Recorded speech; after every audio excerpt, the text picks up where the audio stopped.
Morning friends. তো কালকে রাত্রে আমাদের টায়ার পাংচার হয়েছিল, ওই জন্য আমরা যেতে পারিনি। আমরা বড়জোড়াতে ছিলাম, তো এই মাত্র ঘুম থেকে উঠলাম। এখন বড়জোড়া থেকে গাড়ি নিয়ে বেরিয়ে যাবো। সৌরভ উঠে গেছে, চলো এখান থেকে বেরিয়ে যাওয়া যাক, যাবো আমরা বলতে। তো এই মাত্র দুর্গাপুর বেড়ে ঢুকলাম, বাস দিয়ে চললো প্রায় 9টার মতো। এরকম সিভিক ভলেন্টিয়ার আছে এখানে, গেট সব খোলা নাই। সামনের দিকে একটা কি দুটো গেট খোলা আছে, একদম ওই দিকটা। চেষ্টা করবো দেখানোর আগে ওই দিকটায় যাই, যাবো। আর একটু গ্যারেজের রাস্তা খুবই খারাপ হয়ে গেছে।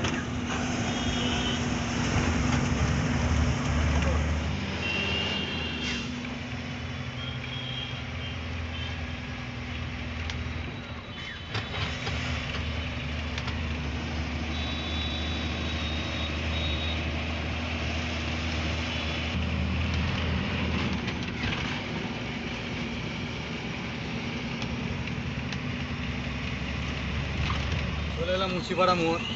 ওই দেখো পুলিশগুলো সব বসে আছে, কাকে কেস দেবো, কার কাছ থেকে পয়সা নেবো, খালি এই ধর না। ওই যে সিভিকটা আছে ওখানে, দেখো সিভিকটাই গাড়ি ধরে। তো মুচিপাড়ায় সিভিকটা আমাকে আটকায়নি, ওই জন্য আমি একদম ডাইরেক্ট হাই রোডে উঠে গেলাম। সামনে পড়ছে বাঁশকোপার টোল। টোলটা পার করেই সেই লিল্যান্ডের শোরুম, আগের দিন যেখানে কাজ করেইছিলাম, কিন্তু কাজে যেটা সাকসেস হয়নি, সেই শোরুমটা।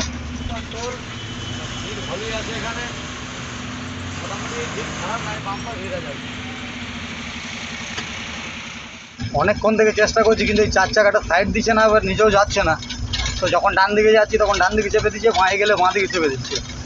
তো দেখো এরকম করে যদি লটাপটি করে তাহলে তো অ্যাক্সিডেন্ট ঘটবে। আমরা বোলপুর ঢুকছি, এই সামনে যে মোড়টা পাবো, এই মোড়টা দিয়ে আমাদের গাড়ি খালি হবে।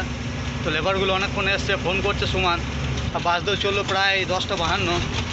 চলো দেখা যাক, আর হয়তো মিনিট 5 লাগবে ওখানে ঢুকতে। দেখি লেবার এখন খালি করে নাকি আবার অন্য কোনো ফাইনি শোনায়। সাইডে ঢুকে গিয়েছি। তো এদিকে এমবিআই পার্কিং বোলপুরে, আর এখানেই আমার গাড়িটা খালি হবে। এসে দড়ি তিরপল সব খুলে দিয়েছি। তো সৌরভ আমাদের টিফিন করিনি এখনও, সৌরভের দিকে টিফিনের জন্য থালা বের করলো, এই যে মুড়ি আর ঘুগনি চপ নিয়ে আসা হয়েছে। চলে এদিকে আমরা খাওয়া দাওয়া করি, তা করতে করতে গাড়িটা খালি করুক। তো যে জায়গাটা খালি হচ্ছিলো তখন গাড়ি থেকে নিচে নেমে দেখাতে পারিনি। এখন দেখা যায় দেখো বাস যাচ্ছে বোলপুর দুর্গাপুর 1016 প্লাবনী। আর এখানটায় আমাদের গাড়িটা খালি হয়েছে।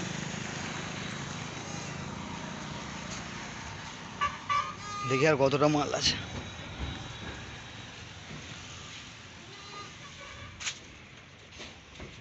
রোদের তেজ ভালোই আছে না, রোদ ভালোই আছে।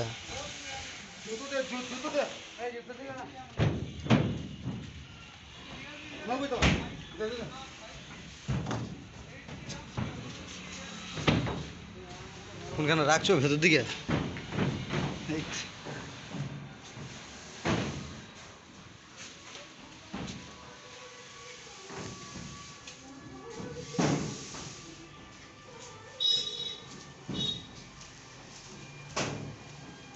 আমরা খালি করে চললাম এখন বোলপুরে নতুন পুকুরে। এদিক থেকে দেখি ভাবছি জামমুনি বাস স্ট্যান্ডে গিয়ে খাওয়া দাওয়া করে নেবো, করে তারপর বাড়ি গিয়ে গাড়ি লাগাবো, কারণ আজকে তো রবিবার, আজকে তো লোড হবে না পাহাড়ে।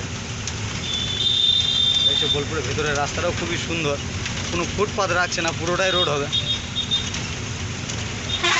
দেখি বাস স্ট্যান্ডে গাড়িটা লাগাই, খাওয়া দাওয়া করি আগে। চলে এলাম জামমুনি বাস স্ট্যান্ডে ভাত খেতে, প্রশান্তির হোটেলে খাবো আজ। আমরা বোলপুরে খাওয়া দাওয়া করার পর গাড়ি ছাড়লাম বাড়ির দিকে, কারণ আজকে আর লোড হবে না, যে হচ্ছে রবিবার। আজকে যে বাড়িতে গাড়ি লাগিয়ে দেবো। আর আমরা আছি এখন বনডাঙ্গা পেরিয়ে সেখানটা, রোদটা পড়াতে রাস্তাটাও দেখতে খুব সুন্দর লাগছে। পিছনে একটা গাড়ি আসছে, অনেকক্ষণ থেকে সাইড নিতে পারছে না, 4 চাকা বোলেরো। এই দিক থেকে গাড়ি আসার কারণ না, সামনে থেকে চলে এবার ওকে ছেড়ে দিই, কারণ অনেকক্ষণ থেকে পিছনে আসছে। বেরিয়ে যাক গাড়ি, কারণ আমাদের তো বাড়ির দিকে যাব, আমাদের তো কোনো তাড়াতাড়ি নেই, আস্তে আস্তে গেলেই হলো। এদিকে সৌরভ বসে বাড়ি যাবে, আজ কি আনন্দ। রাতটা থাকবে বাড়িতে, সকালবেলা আবার চলে আসতে হবে। আর আমরা আর কিছুক্ষণের মধ্যেই চলো কঙ্কালীতলার উপর দিক দিয়ে বেরিয়ে যাবো। আমরা কঙ্কালীতলা ঢুকে গেলাম, বাড়ির দিকে যাচ্ছি। আর দেখুন বাড়ির রাস্তাটা যাচ্ছে মায়ের মন্দির, এই একটাই রাস্তা ঢোকা বেরোনো। আমাদের রাস্তায় কাজ হচ্ছে, তো রাস্তা ওই জন্য আমাদেরকেও দাঁড় করে দিলে আমরা যেতে পারছি না, যতক্ষণ না জিসিবি ডাম্পারটা সোজা করছে ততক্ষণ দাঁড়িয়ে থাকতে হবে। গাড়ি লাগানোর জায়গা নাই বলে, সামনের দিকে গাড়ি লাগানোর জায়গা নাই বলে এখানে গাড়িগুলো দাঁড়িয়ে আছে, একে একে যাবে আর একে একে ডেকে নেবে। আমাদের গ্রাম ঢুকছি, এখানে গিয়ে গাড়িটা সাইড করে লাগাবো। তো চলো দেখা হচ্ছে আবার নেক্সট ভিডিওতে।